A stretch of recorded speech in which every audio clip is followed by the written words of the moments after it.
And the first couple, they're very, very nice to you, and they're like, oh yeah, cool, go try that. Some of your real friends will be like, you don't know shit, don't do that, right? But eventually when you start talking to strangers, they really start to give you real feedback. Welcome back, everybody. Behind the Grind. Rich Brubaker. Brian Tam. In the first episode, we really talked about kind of a little bit of our founding stories. But I want to take this episode and ask Brian a little bit more about his experience, because you mentioned your first 18 months, and our first conversation back then was basically like you're going to jump off your ship, whatever you're on now, whatever you're on.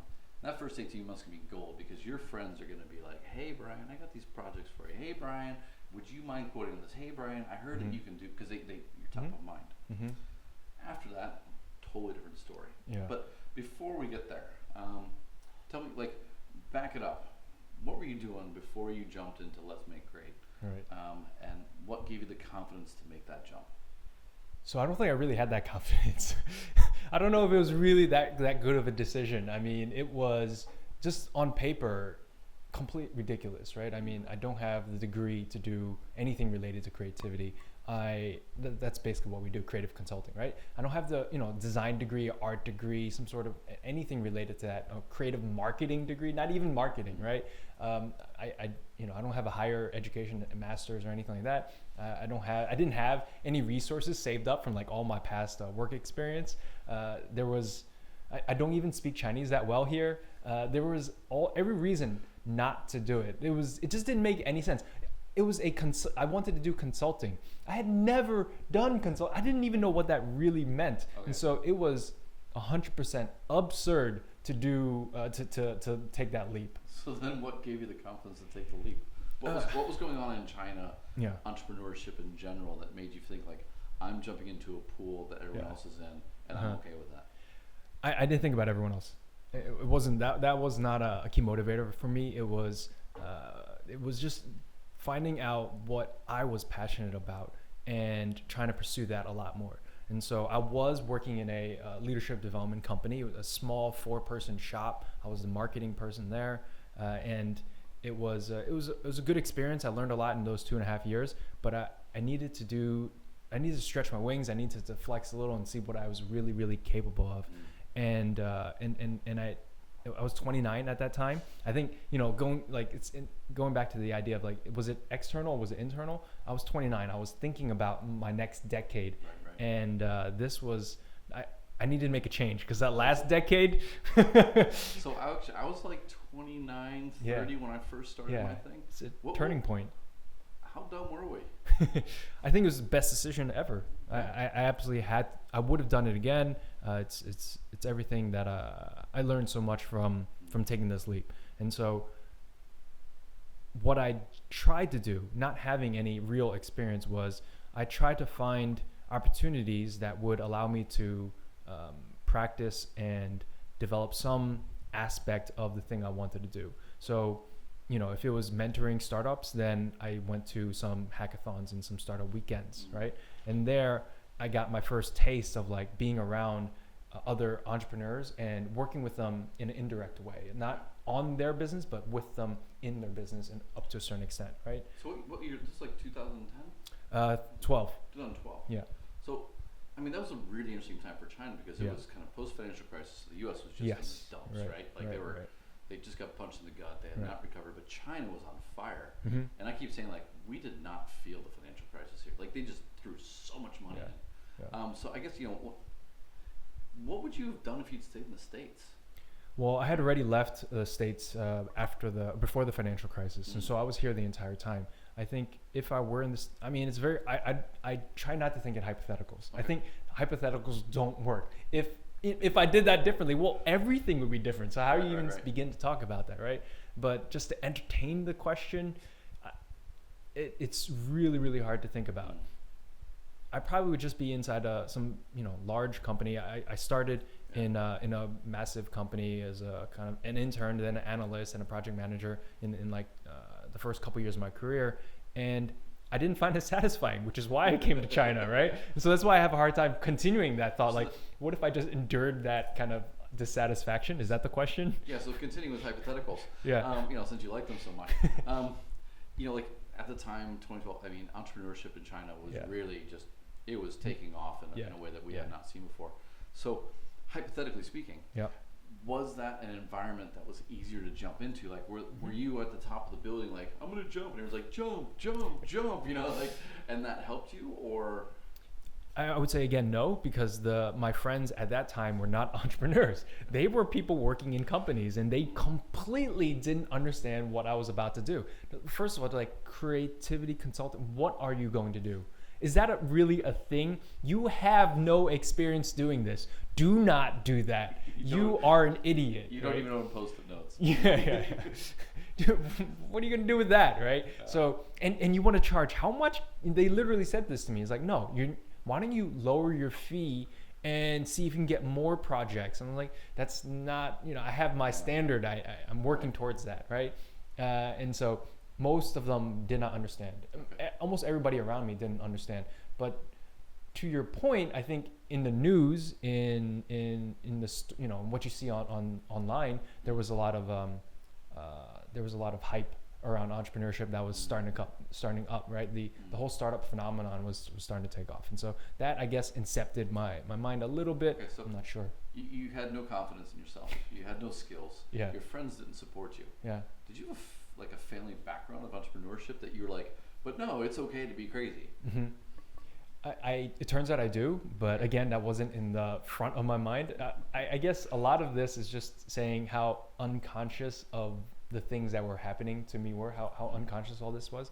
But now in retrospect, I guess there is some sort of drive in my DNA. I personally don't like to believe in that, because I think there's a lot more that I can do, and it's not about the DNA as much, right? Nature, nurture. So yes, my father was an entrepreneur. He started the first Chinese language magazine in New York City. This was like several decades ago. That burned out after 9/11, basically. The economy went to shit, and the Chinatown economy is really based around tourism. And so that went, that was gone. So that was one. My grandfather was an entrepreneur in Hong Kong, and then before that, my great-grandfather apparently did some things too. So it's in your blood, man. You can say that. I don't believe it. I don't believe it. Yeah, because the other people in my family, they got real jobs. Not. Yeah, they're not entrepreneurs. So it's not a guaranteed, right? Okay. There may be some aspect to it. Okay. How Poppy take it, man? Like, you're like, hey Dad, I'm gonna start a creative agency, and none of my friends like it, and I don't have any skills. No, he was the first to say, no, don't do it. He was the first to say, I don't get it. He was the first to say, no, you should get a job and get paid, He doesn't... Be practical. Yeah, I mean, I think with his entrepreneurial experience, he learned a lot, and he didn't really want me to go down the path. I mean, the whole reason was like, we're going to go to America from Hong Kong. They're going to go to America. They're going to give me a different life. They're going to set me down the path of education. And so they wanted this like safe life for me. But inside, I really wanted something more. I really wanted to do a lot of just explore the world, and that's eventually why I came here. And it slowly started to unravel. I mean, I was here for 5 years before I realized I needed to do something different. I mean, that's a long time. I was 29. I mean, you have 10 or 8 or 9 years of your career, so sure. It's not exactly zero. So first 18 months, you rely totally on your friends. Besides from the sales perspective and relying upon friends, what are the things that you did early on to set up the organization? What were the first things? Like, what was the foundation of the organization outside of the sales? Outside of the sales, like hard foundation or anything. Either way, like what so things that you the first thing I 6 months focused on was just trying to figure out what my vision was. What am I trying to do? And as I started to come up with the story, I started to share with my friends, my first 10 friends, my first best friends, right? Then eventually when started talking to your acquaintances that you don't know as well, and the first couple, they're very, very nice to you, and they're like, oh yeah, cool, go try that. Some of your real friends will be like, you don't know shit, don't do that, right? But eventually when you start talking to strangers, they really start to give you real feedback. It's like, that doesn't make any sense. Or if they really want to entertain you, like, all right, so what do you mean? If I gave you this project, what would you do? And slowly I started to tell them my vision more and more. It became more and more refined. It became more and more attractive, and that's how I got my first client. Because I was able to tell a friend who then realized that I was aiming down this path, and he's like, hey, this is an opportunity for you. Why don't you try it? And so that really start to set the ball rolling. And what were some like the lessons you were learning along that path? I mean, you got a lot of conversations. You got to gut check yourself, but what were your takeaways during that process? Talk to people. Get out of your head. I mean, when you're starting out, you have no idea what's real and what's not. And I started with a vision, and that doesn't make sense. I mean, it's your own thoughts and ideas, but you have to start somewhere. And so that was a major thing for me, was just talking to as many people as I could. And so I went to networking events, conferences as much as I could. Those startup weekends really were crucial, and that started to build a community. Started to see like, oh, there are other like-minded people around me. Right. Maybe I'm not so crazy, right? And it turns out there's a lot of people who want to do something different. And so thank God, and that gave me some clients, and it helped me become a better salesperson, basically. I'm not a salesperson. I hate doing sales. My whole strategy, as we talked about, was make more friends, right? And that only works up to a certain extent, because you eventually need to turn or convert a friend into a sale.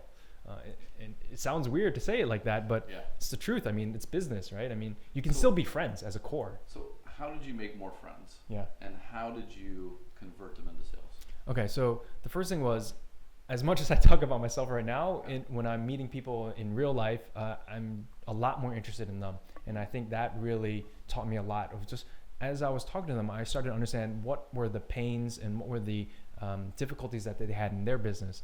And once I had that, then we could relate to each other in a much more real way. And so it wasn't like I was just trying, hi, my name is Brian. I'm a creativity consultant. Do you want a workshop? It doesn't work like that. Nobody wants that. So I'm very thankful that I was a lot more on the listening side. That's kind of my natural state, is just to listen and ask questions and try to understand what's going on. And that, as you're asking questions to other people, they get clarity and they get value from that. And so you develop a much deeper relationship and a much more real relationship. And that is how you at least establish a sincere relationship. And from there, it's a waiting game for me, right? I think it's about keeping that awareness so that they know you're looking for work, and that that what you do and that you're looking for work, right? So those are the two things that you have to build awareness around and start to tell people. Right. That's that the asking part. This sounds like a kind of a long process. So it's extremely long. You're not making any money, I'm guessing, or you're making a little bit. How do you pay yourself? Do you hire other staff? What about office? Like, what are some of the other things that you? So super practically, we never rented a space. We still don't rent a space. I mean, we have a small co-working space that's dirt cheap, basically free. I mean, that's how bad it is. It is a great space, actually. So I love it. Come visit me, right? If you're ever in Shanghai. Yeah, that's Shanghai. But anyway, so no, fuck rent. That is a fixed cost that I'm not interested in, right? And then on top of that, we are we try to be smart about our team, and so we created a partnership with everybody on the team. And so if they believe in the vision, and that's why that first aspect of that I was talking about in the first couple months was so critical, because I set out a vision of the next 100 years of innovation in China, and that myself and my team, as delusional as that is this one guy to start off, as an entity that will change the path of innovation in China. It sounds ridiculous now. It was even more ridiculous then, right?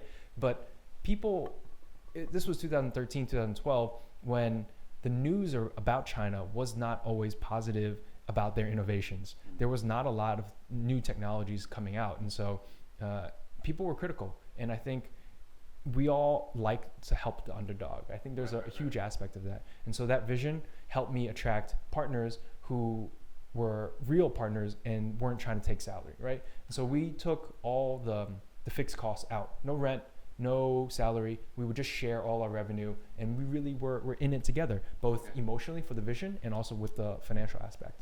So that really helped. And I don't recommend it though. Okay, so I was going to ask you, like, in hindsight, would you go that route again, or would you get 5 employees and suck up that cost? Is that a hypothetical question? That's another hypothetical question. I want to know. Yeah, so I would do it again. Just because I think that going down the path of bare bones, not having a budget, really taught me a lot about figuring out what's most important, how do you structure sales, how do you work with different people, all this kind of stuff I needed to learn.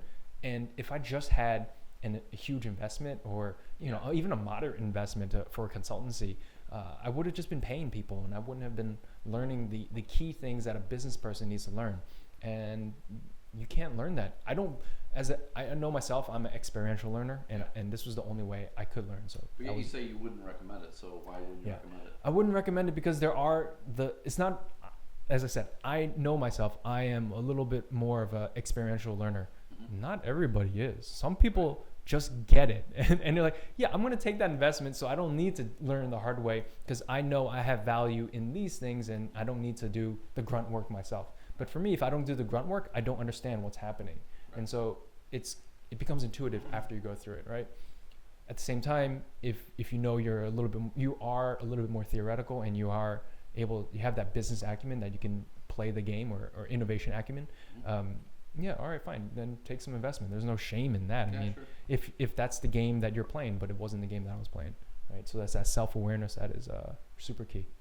And then, you came in this before anyone, all of a sudden everyone's talking about, human-centered design and creativity and innovation consulting and da-da-da-da. Yeah. Like, how have you maintained your niche? How have you been able to create a cycle that feeds you after making all these friends and really seeding those relationships? Did it turn out the way you thought, or? I think it never turns out the way you thought, which is why I said the biggest lesson was talking to friends and talking to other people in the ecosystem to see what's going on in the ecosystem, how is the ecosystem changing, and how are you going to evolve in that new space. And so that was really, that lesson was super critical in those first few months. If I didn't I'm an introvert. I don't like talking to people. I don't like networking. I don't like, like being on camera. But did one of your partners like talking to people? No. So then how do you sell?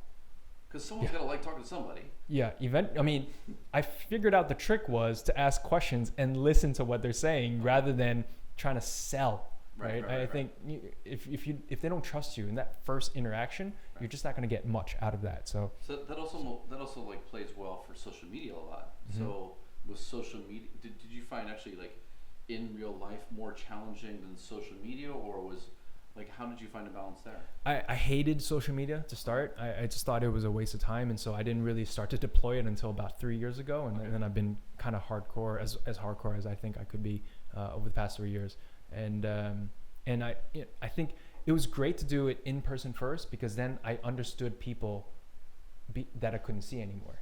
Right. I had built up some characters in my head of this senior executive that I needed to sell to, this junior marketer that may need my help, or this emerging designer, whatever it is, right? So I had these personas, and based on real people, based on real experiences, based on real stories, so that when I was doing my content, it wasn't just like random. Right. So that was really, really key, actually. So then what stage are you in your business? Because it sounds like you've gone through a few different stages. You had that first period where things were... I'm just laughing because stage, is there a negative stage? Are you on a false stage right now? It is, it's been 6.5 years now. I think I've been through a couple cycles of just learning for myself.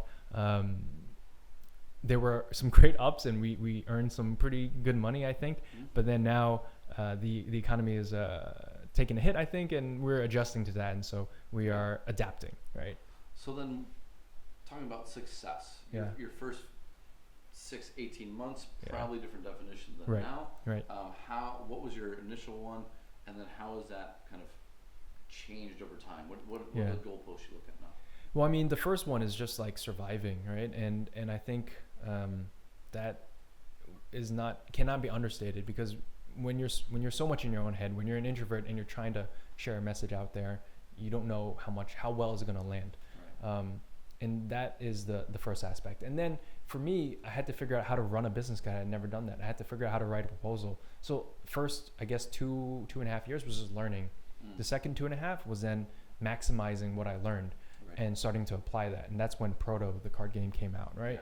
And now we're about to launch another product. And so these are the new benchmarks, right? Now that we know how our business model was working, now we're gonna mess around with it and see what we can improve and start to build and for lack of a better word, disrupt our own business model, for lack of a better word. right? Disrupt the disruptors. Disrupt So the actually, disruptors. I now know that we need to do a one episode just on product development. But Yeah. how have your products? How have you started the process?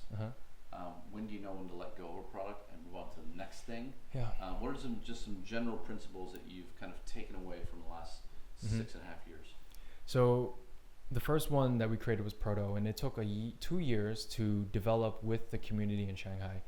It was a very slow process because when you're developing your own product, nobody's paying you, right? The payoff is way down the line, and so we needed to take the consulting jobs, the workshop jobs to keep us going, and we enjoyed that. We loved that, so that wasn't any kind of sacrifice. Right. But the sacrifice was that we couldn't work on our baby for months at a time.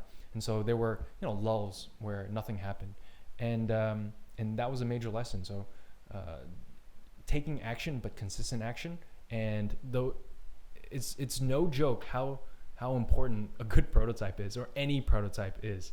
I think, again, as people that are super conceptual, a little bit more okay with the abstract and the emotional, if you don't make something, if you don't turn it into reality in some way, you're just going to stay here and you can't get the feedback that you need to continue to develop. And so that's a principle that I guess as we're talking, that we're going back to that principle again and again, right? Get out of your own head and get feedback.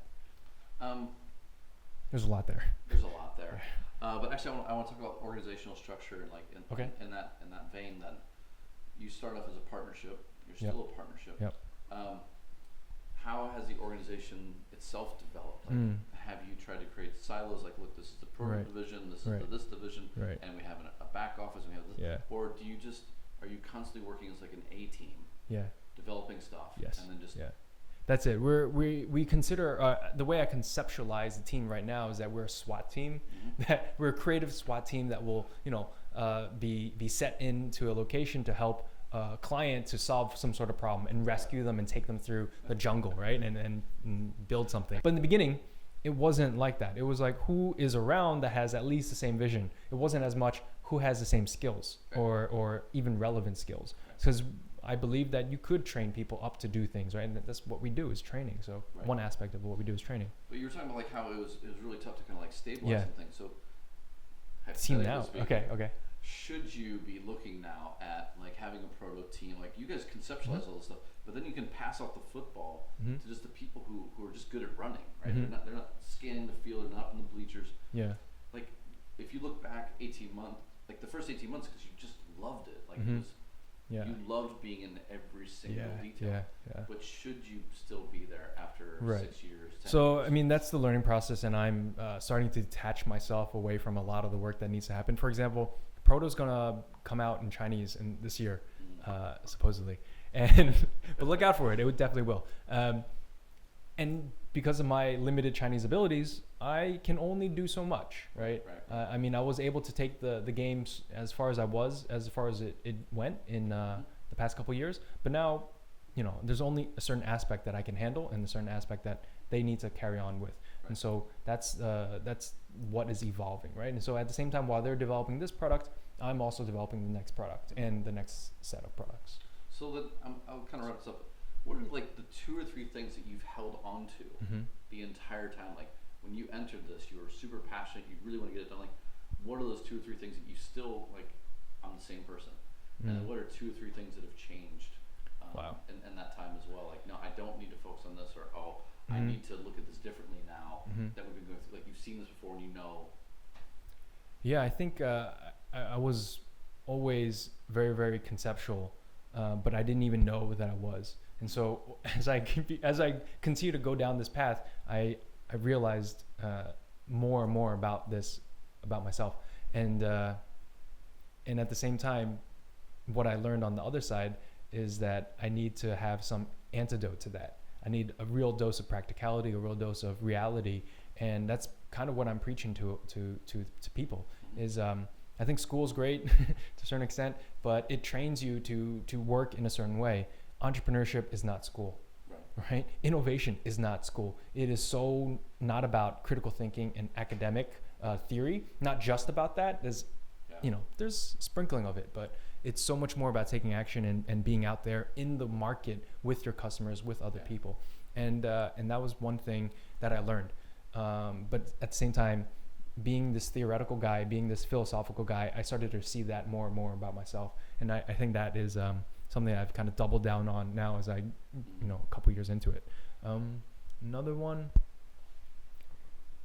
maybe, I think it's kind of weird to say, but the eternal optimist in me is I wasn't, right? So before 28, I wasn't really an optimist, but once, if you can't be an entrepreneur without being an optimist, because it just doesn't make sense to do. You just don't know what you're doing. You go into this darkness, you're going to the jungle, or whatever you want to call it, and you don't know if what you're going to find there and what you're going to come out with, if you come out at all. So you have to have some sort of optimism. We're going to make it through this cave. Yeah. And that, I'm really, really glad that I've been able to hold on to that as much as I can, and continue to share that, because I mean, again, in innovation and entrepreneurship, we need people to be positive so they can get through the lulls of it, right? So that I'm really glad that I've been able to take with me. At the same time, on the other hand, I am trying to be even harsher and more critical, because if you are just rah, everything else people don't believe you anymore. Right. And if you don't have that practicality again of that structure and the rigor, then people don't buy into what you're saying. And so I'm learning, I'm evolving. It's just 6.5 years into it, 35, 36 years old now. So I think the next couple cycles will be really interesting once these things start to come together. Yeah, cool. Those are the main ones. All right, man. So a lot I guess there. One of the messages I really take away from here is like the first 18 months you were learning, you're still learning, and you have to really be a passionate person about continue, because otherwise you can't develop your products. You can't keep talking. You can't find new friends if you're not excited and optimistic about what you're doing. Yeah. On the other hand, like you need to find ways to cut loose of the things that are holding you down. Right. And I think like that's something that I've certainly seen that I think you get better at, because you kind of get tired of looking at the same reflection. Yeah, that's exactly it. That is am I still doing this? Yeah. Right. I mean, I really love this product. I really love this process. I really love this client. But I need to create a layer that creates a program out of that. Right. Where I can keep doing what I love doing, which is making new friends, having big discussions, coming with brand new ideas about how we're going to say blah blah blah, or do 1, 2, 3. I feel like you got that. I'm still really fascinated by the fact that everyone around you just hated the idea that you'd be an entrepreneur. But I'm glad that you're here after 6.5 years, basically sticking to them, saying, "Look, I had something." That's a piece of it. That is really a piece of it. I'm like, all right, you don't think I am, huh? You don't think I can do this? You make it. That's fine. I mean, you may be right. We'll see in the end. Right. And I think I'm right. So far. I think like I know that we've all kind of couch surfed a little bit, but I also like to go back that like last summer Elon Musk was sleeping on the floor of his factory. Was he? Like even people that have succeeded in the eyes of us are still working really hard to get things done so that they can feel like they've succeeded at their vision. Yeah. So it's a very personal thing. You gotta keep going through it. You gotta keep pumping through it. So awesome, cool, man. Thank you very much. Another great episode. Good luck with your next 18 months if you're in it. The next 18 months. Yeah. So there's all these things about how many groups make it through the first year, first 5 years, first 10. And what I've realized is like, the first year you don't have a product, you don't have a market, you don't have the funding, you don't have the team. You make it through the 5th year, actually becomes much more about what the external factors that are happening. Like actually. Like it just wipes, like you've done what it takes to do to get things done to that level. Yeah. Hopefully you've scaled up to a position where you have more resiliency. Like an economic crisis can wipe out anyone. A tornado can wipe out any house. It's not about you. But then the second thing internally is like your team. Well, if you have a core team and you manage that and you keep feeding that passion, you're much more likely to be able to make it through the rest of it. And so actually we're going to talk about those things I think later, like the foundations of failure, but also like what are the signs of that coming up. So without stressing out about it, like signs of failure are things that we need to like look at, right? Yeah, in a real way. That's the grind. That's the grind. So by the way, we have another episode coming up on hustle porn. I can't wait for that. The grind. Everyone's talking about it. We are certainly doing it. We just ground out another episode. So thank you very much for the time. Another behind Amazing the grind conversation. Thank you for that. Fantastic. I love this stuff. Let's Thank keep you. doing it, huh? Let us know your questions. Let us know your Yeah. feedback, all that stuff, and we'll keep doing it. Yeah, like what are you seeing? Like what were your first 18 months like? What did you get right? What did you get wrong? What do you wish you knew? What do you think you can teach others? That's what this is about. Yeah. We're behind the camera. We're in front of the camera. You're behind it. But we'd really like to be able to bring your issues to light, your insights to light as well. It's a conversation. Let's keep this going. So thank you for that. See you next week. Take care. Cheers. Bye.